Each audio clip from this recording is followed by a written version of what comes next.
Crônicas do Amanhecer, por Feijão, Centro Espírita Allan Kardec. Balneário Gaivota, 5 de outubro de 2017. São Francisco de Assis. Giovanni di Pietro di Bernardone, mais conhecido como São Francisco de Assis, nasceu Assis, 5 de julho de 1182 e faleceu 3 de outubro de 1226, foi um frade católico da Itália. Depois de uma juventude requieta e mundana, voltou-se para uma vida religiosa de completa pobreza, fundando a Ordem Mendicante dos Frades Menores, mais conhecidos como franciscanos, que renovaram o catolicismo de seu tempo. Dante Alighieri disse que ele foi uma luz que brilhou sobre o mundo, e para muitos ele foi a maior figura do cristianismo desde Jesus. Foi canonizado pela Igreja Católica menos de 2 anos após falecer, em 1228, e por seu apreço à natureza é mundialmente conhecido como o santo patrono dos animais e do meio ambiente. O dia de São Francisco de Assis é comemorado anualmente em 4 de outubro, dia do seu sepultamento. No dia 4 de outubro é celebrado o Dia Mundial dos Animais e da Natureza. O dia 4 de outubro foi escolhido como o Dia Mundial dos Animais em 1931, durante uma convenção de ecologistas realizada em Florença, na Itália. A data foi escolhida pelo seu simbolismo religioso, que celebra o dia de São Francisco de Assis, padroeiro dos animais e do meio ambiente. No livro Universo e Vida, o Espírito Áureo pela psicografia de Hernani T. Santiana diz que Isaac, que seria Daniel e posteriormente João, o evangelista. Isaac é o filho de Abraão que quase foi sacrificado a Jeová, que depois renasceu novamente com o profeta Daniel. A escolha foi correta, pois antes de ser Francisco, foi o apóstolo João que em seu exílio na ilha de Patmos, aprendera uma ciência mais profunda que somente daqui a algum tempo os portadores de conhecimento espiritual compreenderão a interpretação da linguagem dos outros reinos. As próprias pedras, descobrira ele, têm vida e respondem ao carinho e ao amor, quando estes se intercalam em sua faixa, por hábeis pensamentos e sentimentos cuja tônica dominante é o amor. As árvores sentiam com João, alegria e tristeza, dependendo do estado em que o apóstolo se encontrasse, e com elas ele fazia experiência no ambiente solitário que a vida lhe emprestava para viver. Falava para os peixes sobre a vida de Cristo, com mais entusiasmo do que quando discursava para os homens, e eles o ouviam como se tivessem entendimento. Dialogava com o vento e pedia com humildade que levasse sua fala, e a de todos os mensageiros do Cristo, para os lugares que dela carecessem, para os enfermos e para os aflitos, como esclareia o Espírito Miramês pela psicografia de João Nunes Maia no livro Francisco de Assis. O evangelista fora preparado, durante sua vida, para que seu nome se perpetuasse, como o maior profeta de todos os tempos, o mais arrojado vidente de todas as épocas. Em êxtase, no exílio, o tempo para ele desaparecera, como igualmente o espaço. Ele via todas as coisas como se estivessem no presente. Albert Einstein, cientista dos mais famosos dos tempos modernos, quase chegou a essa equação pelas vias da matemática, diferenciada noutras ciências. O evangelista falava constantemente: eu não estou só, como se enganam os homens que comigo convivem nesta terra de Deus. De fato, ele era visitado pelos mais elevados espíritos, que têm sobre seus ombros a responsabilidade de dirigir a terra. frequentemente confabulava com as almas livres da matéria corporal, das quais recebia as instruções acerca da difusão da verdade e de como se estava processando o crescimento do reino de Deus no mundo, pelas luminosas páginas do Evangelho, herança divina legada pelo Cristo aos homens.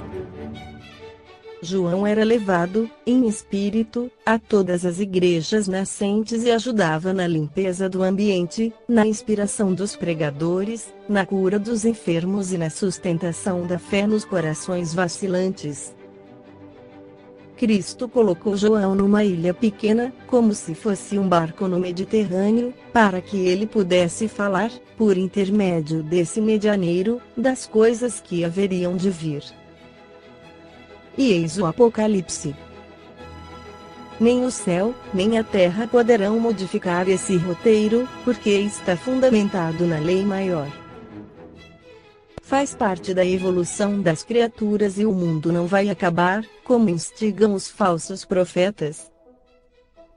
Nada se acaba, como a própria ciência confirma, porém, se transforma sempre para melhor, alcançando valores mais dignos. O temor é próprio da inferioridade, e é por essas e outras falhas humanas que o Cristo nos ensina a exercitar a fé, a confiança em Deus e nos apoderarmos de toda a certeza de que Ele é todo amor e sabedoria. A sua onisciência nos garante a eterna confiança nos seus desígnios e a sua justiça nos sustenta na maior alegria de viver. Guerras, pestes, fomes e calamidades de toda ordem são meios usados por Deus para a educação dos espíritos. Essa é a marcha do progresso desde o vírus até as constelações. O homem da Terra está próximo de se libertar dos meios grosseiros que a evolução tem usado para disciplinar os ignorantes. Eis que os fins destes correspondem ao último vestibular para os seres de boa vontade, para as almas amadurecidas mas hostis do bem. E depois, o terceiro milênio abrirá outras portas para os que ficarem na Terra, vivendo em outra dimensão, em termos de justiça, onde haverá leite e mel com abundância, no qual o amor corresponderá ao centro de todos os sentimentos da humanidade. Passado mais de um milênio, instalada nas suas imensas riquezas e dispondo de todo o poder e autoridade, a Igreja poucas vezes compreendeu a tarefa de amor, que competia à sua missão educativa. Habituada a mandar sem restrições, muitas vezes recebeu as advertências de Jesus à conta de heresias condenáveis, que era preciso combater e profligar. Nos conta o Espírito Emmanuel, o livro A Caminho da Luz, pela psicografia de Emmanuel, que os apelos do alto continuaram a solicitar a atenção da Igreja Romana em todas as direções. As chamadas heresias brotavam por toda parte onde houvesse consciências livres e corações sinceros, mas as autoridades do catolicismo nunca se mostraram dispostas a receber semelhantes exortações. Havia terminado, em 1229, a guerra contra os hereges, cujos embates atravessaram o espaço de 20 anos, quando alguns chefes da Igreja consideraram a oportunidade da fundação do Tribunal da Penitência, cujos projetos de há muito preocupavam o pensamento do Vaticano. Mascarar-se-ia o cometimento com o pretexto da necessidade de unificação religiosa, mas a realidade é que a instituição desejava dilatar o seu vasto domínio sobre as consciências. Todavia, se a Inquisição preocupou longamente as autoridades da Igreja, antes da sua fundação, o negro projeto preocupava igualmente o espaço, onde se aprestaram providências e medidas de renovação educativa. Por isso, um dos maiores apóstolos de Jesus, João, desceu a carne com o nome de Francisco de Assis. Seu grande e luminoso espírito resplandeceu próximo de Roma, nas regiões da Úmbria desolada. Sua atividade reformista verificou-se sem os atritos próprios da palavra, porque o seu sacerdócio foi o exemplo na pobreza e na mais absoluta humildade. A Igreja, todavia, não entendeu o que a lição lhe dizia a respeito e, ainda uma vez, não aceitou as dádivas de Jesus. O esforço poderoso do missionário, todavia, se não conseguiu mudar a corrente de ambições dos papas romanos, deixou traços fulgurantes da sua passagem pelo planeta. Seu exemplo de simplicidade e de amor, de singeleza e de fé, contagiou numerosas criaturas, que se entregaram ao santo mister de regenerar almas para Jesus. A Ordem dos Franciscanos chegou a congregar mais de 200.000 missionários e seguidores do grande inspirado. Eles repeliam qualquer auxílio pecuniário, para aceitar tão somente os alimentos mais pobres e mais grosseiros, e o característico que mais os destacava das outras comunidades religiosas era o seu alinhamento dos mosteiros. Em vez de repousarem à sombra dos claustros, na tranquilidade e na meditação, esses espíritos abnegados reconheciam que a melhor oração, para Deus, é a do trabalho construtivo, no aperfeiçoamento do mundo e dos corações.